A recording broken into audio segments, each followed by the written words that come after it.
ನೋಡಿ ಸರ್, ಅಲ್ಲಿ ಕಾಣ್ತಾ ಇದೆಯಲ್ಲ, ಅಲ್ಲಿವರೆಗೂ ಮೆಟ್ಲಿಂಗ್ ರೋಡ್ ಆಗಿದೆ. ಈಚೆಗೆ ಒಂದು 5 ಮೀಟ್ರ್ ದೂರ ಮೆಟ್ಲಿಂಗ್ ರೋಡ್ ಆಗಿಲ್ಲ. ಈ ರಸ್ತೆ ಒಂದು ಚೈನ್ ಇರುವಂಥ ರಸ್ತೆ ಇದು. ಈ ರಸ್ತೆ ಇರುವಂಥ ಜಾಗ ಟಾರ್ ರೋಡಿಂದ ಹೆಚ್ಚು ಕಮ್ಮಿ ಒಂದು ಕಿಲೋಮೀಟ್ರ್ ಆಗುತ್ತಾ ನೋಡಿ. ಅಲ್ಲಿ ಗಂಟೆ ಮೆಟ್ಲಿಂಗ್ ರೋಡ್ ಆಗಿದೆ, ಈ ಕಡೆಗೆ ಮೆಟ್ಲಿಂಗ್ ರೋಡ್ ಆಗಿಲ್ಲ ನೋಡಿ. ಇದೇ ಲ್ಯಾಂಡು 7 ಎಕರೆ ಇರುವಂಥ ಜಾಗ.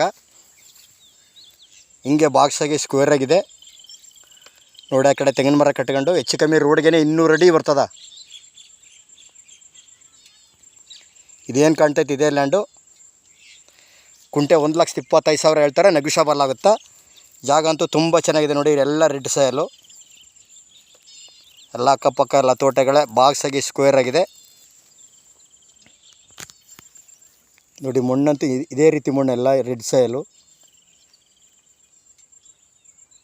ಅಕ್ಕಪಕ್ಕ ಇಲ್ಲೆಲ್ಲ ಬೆಂಗಳೂರವ್ರ ಲ್ಯಾಂಡ್ಗಳು, ತೋಟಗಳು ನೋಡಿ. ಈ ಲ್ಯಾಂಡಿಂದ ಆಚ್ಕೊಂಡು ಬೆಂಗಳೂರವ್ರದ್ದು ಒಂದು ಮನೆ ಕಾಣ್ತೈತೆ ನೋಡಿ.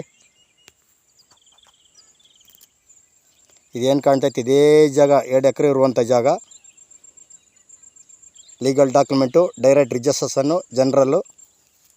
ಕುಂಟೆ 1,25 ಹೇಳ್ತಾರೆ, ನೆಗೋಷಿಯಬಲ್ ಆಗುತ್ತಾ. ಟಾರ್ ರೋಡಿಂದ 1 ಕಿಲೋಮೀಟ್ರ್ ಆಗುತ್ತಾ. ಮಳವಳ್ಳಿಯಿಂದ 21 ಕಿಲೋಮೀಟ್ರು, ಬಸ್ ರೋಡಿಂದ 1 ಕಿಲೋಮೀಟ್ರ್ ಆಗುತ್ತಾ. ಮಳವಳ್ಳಿ ರಿಜಿಸ್ಟ್ರೇಷನ್ನು.